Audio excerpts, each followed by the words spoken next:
बळजबरीचे लग्न भाग 10. सत्याचा पहिला धक्का, नात्यात निर्माण झालेली भिंत. समुद्रकिनाऱ्यावर वाहणारा वारा आता नम्रताला थंड नाही तर भयावह वाटत होता. तिच्या कानात अजूनही एकच वाक्य घुमत होतं, तुझ्या बाबांचा मृत्यू अपघात नव्हता. फोन अजूनही तिच्या हातात होता. Dad's lawyer. तिचा श्वास अडकला होता. आर्यन शांतपणे तिच्याकडे पाहत म्हणाला, आता तरी समजलं ना मी हे सगळं का करतोय? नम्रता रागाने म्हणाली, जर तुला खरंच सत्य हवं होतं तर हे सगळं डिस्ट्रॉय करण्याऐवजी सरळ सांगू शकत होतास. आर्यन काही क्षण गप्प राहिला.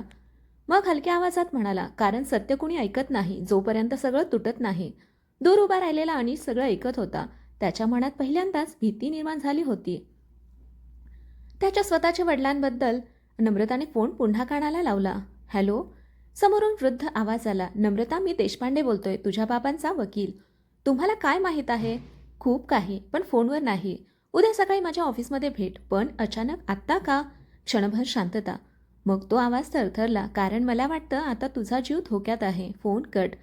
नम्रता स्तब्ध उभी राहिली. अनिश लगेच तिच्याजवळ आला. तू ठीक आहेस?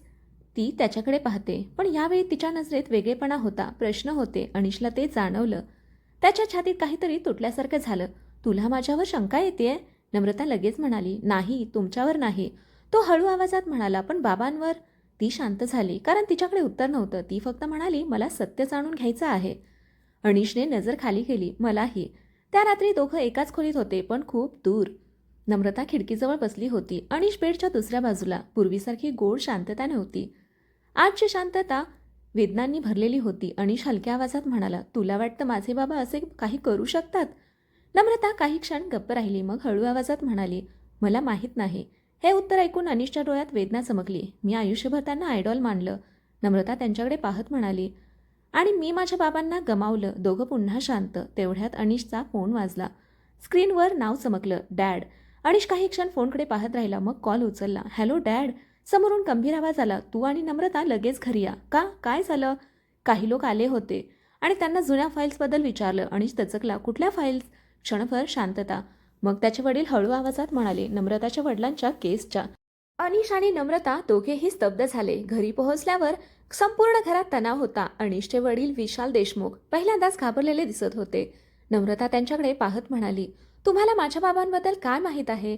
विशाल काही क्षण शांत राहिले. मग ते म्हणाले, जे तुम्हाला वाटतंय तसं काही नाही. नम्रता कठोर आवाजात म्हणाली, मग सत्य काय आहे? विशालच्या डोळ्यात अपराधीपणा चमकला. तुझे बाबा माझे मित्र होते. मग त्यांच्या मृत्यूनंतर तुम्हाला फायदा कसा झाला? विशाल स्तब्ध झाले. अनिश पहिल्यांदाच वडिलांकडे प्रश्नार्थक नजरेने पाहत होता. विशाल खोल श्वास घेत म्हणाले, कारण त्यांच्या मृत्यूनंतर मला जबरदस्तीने ती डील स्वीकारावी लागली. नम्रता दचकली. जबरदस्तीने? तेवढ्यात बाहेर जोरात ब्रेक लागल्याचा आवाज आला. सगळे दचकले. दार उघडलं आणि पोलीस आत आले. मिस्टर विशाल देशमुख. सगळे स्तब्ध. पोलीस पुढे म्हणाले, आमच्याकडे 20 वर्षापूर्वीच्या मर्डर कॉन्स्पिरसी केस संदर्भात वॉरंट आहे. नम्रताच्या हातातून ग्लास खाली पडला. अनिश हादरून ओरडला, व्हॉट? विशाल देशमुख शांतपणे डोळे बंद करतात. जणू त्यांना माहीत होतं, हा दिवस एक ना एक दिवस येणारच होता. विशाल देशमुख खरंच दोषी आहेत का? नम्रताच्या वडिलांच्या मृत्यूमागचं खरं रहस्य काय आहे? अनिश आपल्या वडिलांविरुद्ध जाईल का? आणि या धक्क्यामुळे नम्रता अनिशचं नातं तुटेल का? अटक, तुटलेला विश्वास आणि लपलेलं सत्य. 20 वर्षापूर्वीच्या मर्डर कॉन्स्पिरसी केस संदर्भात वॉरंट आहे. त्या एका वाक्याने संपूर्ण घर हादरलं. नम्रताच्या हातातून ग्लास खाली पडला. काच फुटण्याचा आवाज संपूर्ण हॉलमध्ये घुमला. अनिश जागेवरच थिजला होता. डॅड, हे काय बोलतायत? विशाल देशमुख शांत उभे होते. त्यांच्या चेहऱ्यावर भीतीपेक्षा थकवा जास्त दिसत होता. जणू ते वर्षानुवर्ष एखादं ओझं उचलून जगत होते. पोलीस पुढे आले. मिस्टर विशाल देशमुख, तुम्हाला आमच्यासोबत यावं लागेल. अनिश संतापाने म्हणाला, एक मिनिट, कोणत्या आधारावर?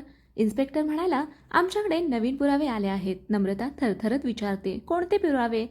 इन्स्पेक्टर काही क्षण शांत राहिला. मग म्हणाला, तुमच्या वडिलांच्या अपघाताच्या रात्री विशाल देशमुख त्याच ठिकाणी उपस्थित होते. नम्रताच्या डोळ्यात धक्का भरला. ती विशालकडे पाहत म्हणाली, हे खरं आहे? विशाल नजर चुकवत म्हणाले, हो, मी तिथे होतो. अनिश हादरला. डॅड? नम्रता मागे सरकली. तिच्या डोळ्यात अश्रू होते. म्हणजे आर्यन खरं बोलत होता? विशाल लगेच म्हणाले, नाही, गोष्ट तशी नाहीये. मग कशी आहे? नम्रता जवळजवळ ओरडली. क्षणभर शांतता. विशाल हळूहळू सोफ्यावर बसले. त्यांच्या हातात थरथर होती. त्या रात्री तुझे बाबा मला भेटायला आले होते. सगळे शांतपणे ऐकत होते. ते खूप घाबरलेले होते. का? कारण त्यांच्याकडे काही डॉक्युमेंट्स होते जे काही मोठ्या लोकांना एक्सपोज करू शकत होते. अनिश दचकला. कुठले लोक? विशाल खोल श्वास घेत म्हणाले, पॉलिटिकल आणि बिझनेस वर्ल्डमधले खूप पॉवरफुल लोक. नम्रता थिजली. तुझे बाबा म्हणाले होते जर हे डॉक्युमेंट्स बाहेर आले तर अनेकांचं आयुष्य संपेल. अनिश विचारात पडला. मग पुढे काय झालं? विशालच्या डोळ्यात वेदना उमटली. मी त्यांना पळून जाण्याचा सल्ला दिला पण ते तयार नव्हते. विशाल पुढे म्हणाले. ते म्हणाले जर मी गप्प बसलो तर अजून लोक मरतील. नम्रताच्या डोळ्यातून अश्रू वाहू लागले. माझे बाबा असेच होते. विशाल मान हलवत म्हणाले, हो ते खूप प्रामाणिक होते. अनिश हळू आवाजात म्हणाला, मग ॲक्सिडेंट? विशाल काही क्षण गप्प राहिले. मी त्यांना शेवटचं जिवंत पाहिलं. सगळ्यांचा श्वास अडकला आणि दुसऱ्या दिवशी त्यांच्या कारचा अपघात झाला. नम्रता थरथरत म्हणाली, तुम्ही पोलिसांना काही सांगितलं नाही? विशाल वेदनेने म्हणाले, मी सांगणार होतो पण मला धमक्या आल्या. कुणाकडून? विशालने डोळे बंद केले. ज्यांच्या विरुद्ध तुझे बाबा पुरावे गोळा करत होते त्यांच्याकडून. अचानक अनिशच्या मनात एक विचार चमकला. आर्यनची फॅमिली? विशालने लगेच डोळे उघडले. नाही, आर्यनची फॅमिली पण त्या लोकांचा बळी ठरली. नम्रता दचकली. म्हणजे त्यांच्या वडिलांनीही त्या लोकांविरुद्ध जाण्याचा प्रयत्न केला होता. हॉलमध्ये पुन्हा शांतता पसरली. म्हणजे इतकी वर्ष दोन्ही फॅमिलीज एकमेकांना दोष देत होत्या पण खरा शत्रू कुणीतरी वेगळाच होता. अनिश हळू आवाजात म्हणाला, म्हणजे कुणीतरी आपल्याला एकमेकांविरुद्ध वापरत होतं. विशाल मान हलवतात. तेवढ्यात इन्स्पेक्टर म्हणाला, हे सगळं कोर्टमध्ये सांगा. सध्या तुम्हाला आमच्यासोबत यावं लागेल. अनिश पुढे आला. डॅड निर्दोष आहेत. इन्स्पेक्टर कठोर आवाजात म्हणाला, ते कोर्ट ठरवेल. पोलीस विशालला घेऊन जाऊ लागले. नम्रता स्तब्ध उभी होती. तिच्या मनात राग, दुःख, गोंधळ सगळंच एकत्र होतं. विशाल जाताना तिच्याजवळ थांबले. नम्रता ती शांतपणे त्यांच्याकडे पाहत राहिली. विशालच्या डोळ्यात पाणी आलं. मी तुझ्या बाबांना वाचवू शकलो नाही पण मी त्यांना मारलं नाही. नम्रताच्या डोळ्यात अश्रू दाटले. ते म्हणाले, आणि अनिशला माझ्यासारखा समजू नकोस. अनिश भावूक झाला. पोलीस त्यांना घेऊन गेले. दार बंद झालं आणि घरात अचानक भयानक शांतता पसरली. नम्रता हळूहळू खाली बसली. तिचा बांध फुटला. ती रडू लागली. अनिश तिच्या जवळ बसला. नम्रता, ती रडत म्हणाली, मला काहीच समजत नाहीये. अनिशने तिला मिठीत घेतलं. मलाही नाही. दोघं एकमेकांना धरून बसले. कारण पहिल्यांदाच त्यांचं प्रेम अशा प्रकारे सत्यासमोर उभं होतं ज्याने सगळं बदलू शकत होतं. तेवढ्यात निखिल धावतात आला. भाऊ, मोठा प्रॉब्लेम. अनिश दचकला. आता काय? निखिल घाबरून म्हणाला, आर्यन गायब झाला आहे आणि त्याच्या ऑफिसमधून सगळ्या फाईल्स डिलीट केल्या गेल्यात. अनिशचा चेहरा कठोर झाला. नम्रता हळू आवाजात म्हणाली, म्हणजे तो पुढच्या मोठ्या खेळासाठी तयार होतोय? आर्यन अचानक कुठे गायब झाला? खरा मास्टरमाइंड कोण आहे? विशाल देशमुख निर्दोष सिद्ध होतील का? आणि नम्रता अनिश या सत्याच्या वादळात एकत्र राहतील का? गायब झालेला आर्यन सावल्यांमधला खरा शत्रू. आर्यन गायब झाला आहे आणि त्याच्या ऑफिसमधून सगळी फाईल्स डिलीट केल्या गेल्यात. निखिलच्या शब्दांनी घरात पुन्हा तणाव दाटला. अनिशने संतापाने टेबलवर हात मारला. डॅम इट, तो आपल्यापेक्षा एक पाऊल पुढे निघतोय. नम्रता मात्र शांत होती, खूप शांत. आणि तीच शांतता आता सगळ्यांना जास्त घाबरवत होती. अनिश तिच्या जवळ आला. तू ठीक आहेस?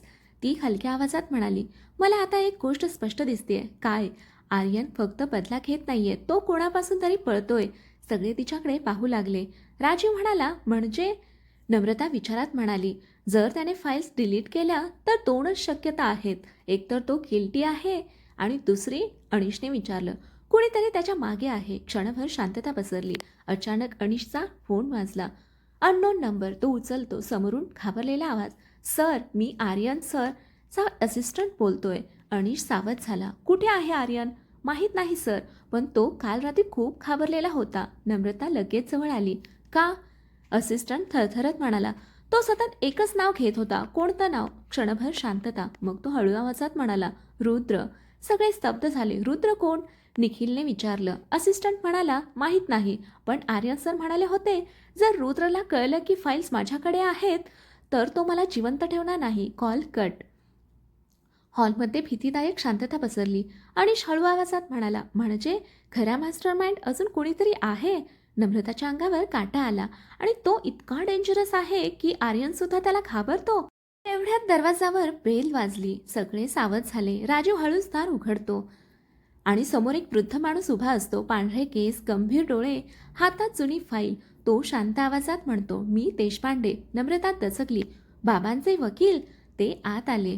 त्यांच्या चेहऱ्यावर भीती स्पष्ट दिसत होती. ते म्हणाले, "वेळ खूप कमी आहे." अनिश विचारतो, "तुम्हाला काय माहीत आहे?" देशपांडे हळूहळू ती फाईल टेबलवर ठेवतात. "20 वर्षापूर्वी तुमच्या वडिलांनी काही लोकांविरुद्ध पुरावे गोळा केले होते." नम्रता डोळ्यात पाणी आणत म्हणाली, "कोण लोक?" देशपांडे फाईल उघडतात. आत काही जुने फोटो, बँक पेपर्स आणि एक फोटो. तो फोटो पाहताच अनिश थिजतो.